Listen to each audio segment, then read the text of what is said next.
اور ابراہیم کے دین سے کون روگردانی کر سکتا ہے بجز اس کے جو نہایت نادان ہو؟ ہم نے ان کو دنیا میں بھی منتخب کیا تھا اور آخرت میں بھی وہ زمرہ صلحاء میں ہوں گے۔ جب ان سے ان کے پروردگار نے فرمایا کہ اسلام لے آؤ تو انہوں نے عرض کی کہ میں رب العالمین کے آگے سر اطاعت خم کرتا ہوں۔ اور ابراہیم نے اپنے بیٹوں کو اسی بات کی وصیت کی، اور یعقوب نے بھی اپنے فرزندوں سے یہی کہا کہ بیٹا، خدا نے تمہارے لیے یہی دین پسند فرمایا ہے، تو مرنا تو مسلمان ہی مرنا۔ بھلا جس وقت یعقوب وفات پانے لگے تو تم اس وقت موجود تھے جب انہوں نے اپنے بیٹوں سے پوچھا کہ میرے بعد تم کس کی عبادت کرو گے، تو انہوں نے کہا کہ آپ کے معبود اور آپ کے باپ دادا ابراہیم اور اسماعیل اور اسحاق کے معبود کی عبادت کریں گے جو معبود یکتا ہے، اور ہم اسی کے حکم بردار ہیں۔ یہ جماعت گزر چکی، ان کو ان کے اعمال کا بدلہ ملے گا اور تم کو تمہارے اعمال کا، اور جو عمل وہ کرتے تھے ان کی پرسش تم سے نہیں ہوگی۔ اور یہودی اور عیسائی کہتے ہیں کہ یہودی یا عیسائی ہو جاؤ تو سیدھے رستے پر لگ جاؤ۔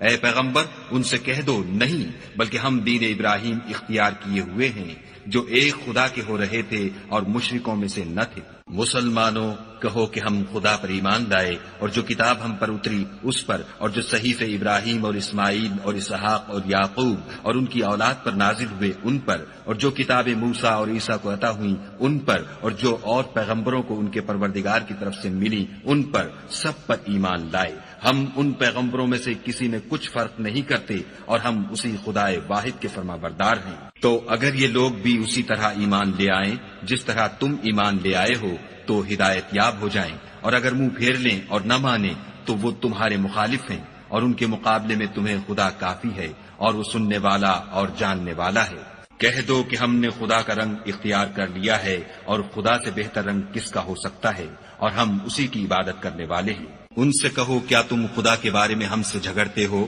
حالانکہ وہی ہمارا اور تمہارا پروردگار ہے، اور ہم کو ہمارے اعمال کا بدلہ ملے گا اور تم کو تمہارے اعمال کا، اور ہم خاص اسی کی عبادت کرنے والے ہیں۔